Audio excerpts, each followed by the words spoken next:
Saya mungkin akan ke Mbak Titi terlebih dahulu. Sebelum kita bicara substansi nih, Mbak Titi dan juga Mas Yohanes, saya ingin tanya ke Mbak Titi, kehadiran 4 Menteri Presiden Joko Widodo penuhi panggilan Hakim MK. Ini Anda lihat seperti apa? Maknanya seperti apa, Mbak Titi?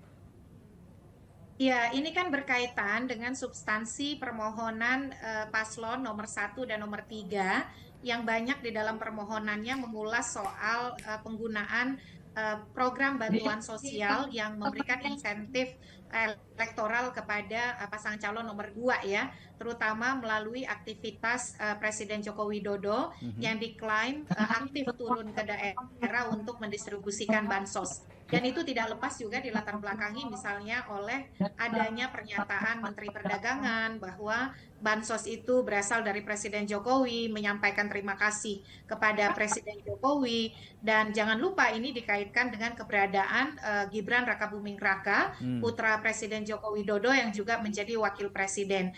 Dan di dalam banyak analisis menjadi calon wakil presiden ya.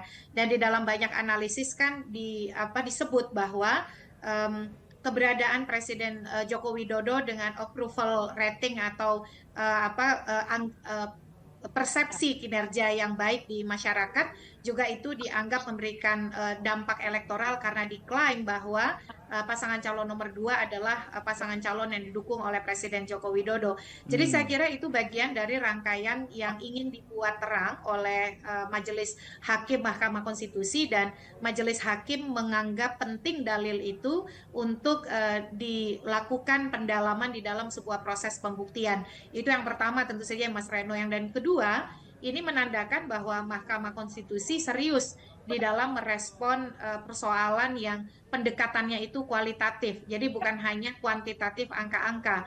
Bagi Mahkamah Konstitusi, dalil soal dugaan-dugaan kecurangan, apalagi yang disebut sebagai dugaan terjadinya pelanggaran terstruktur, sistematis, dan masif, atau yang oleh kubu paslon nomor 3 disebut sebagai abuse of power terkoordinasi, itu menjadi bagian dari ranah yang juga diperhatikan atau kemudian didalami oleh Mahkamah Konstitusi. Ini mengakhiri dikotomi soal kuantitatif versus kualitatif. Jadi ada seolah-olah yang menyatakan bahwa MK itu tidak mengurusi hal-hal di luar angka. Nah, ternyata kan Mahkamah Konstitusi melalui pemanggilan 4 menteri untuk memberikan keterangan ini, artinya bagi Mahkamah, perselisihan hasil pemilu itu bukan hanya persoalan angka, tapi juga menegakkan asas dan prinsip pemilu sebagaimana diatur oleh konstitusi, yaitu pemilu yang luber, jurdil, dan demokratis. Kira-kira begitu, Mas Kai. Mbak Titi, tapi dengan datangnya ke 4 menteri, itu kan tadi spirit dari para hakim MK, kenapa mengundang 4 menteri begitu ya.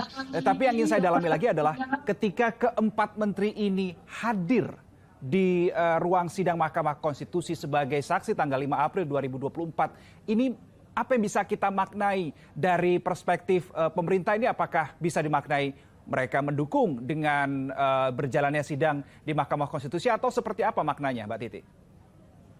Mas Reno, pengadilan itu adalah institusi kehakiman yang merdeka ya. Pengadilan itu memang menurut undang-undang kita dan peraturan Mahkamah Konstitusi nomor 4 tahun 2023 itu bisa meminta keterangan pihak lain. Dan pihak lain ini yang dianggap relevan di dalam berkontribusi bagi proses pembuktian. Nah, dalam hal sebagai sebuah negara hukum, salah satu ciri negara hukum yang betul-betul demokratis adalah rule of law, di mana kita juga menempatkan kekuasaan kehakiman sebagai kekuasaan yang independen. Semua pihak yang dipanggil oleh pengadilan itu memang harus datang sebagai bukti kita negara hukum dan kepatuhan kita pada hukum. Dan saya kira dalam konteks kehadiran 4 menteri ini, yaitu sebagai penghormatan pemerintah dan dalam hal ini 4 menteri ini terhadap proses hukum yang berlangsung begitu.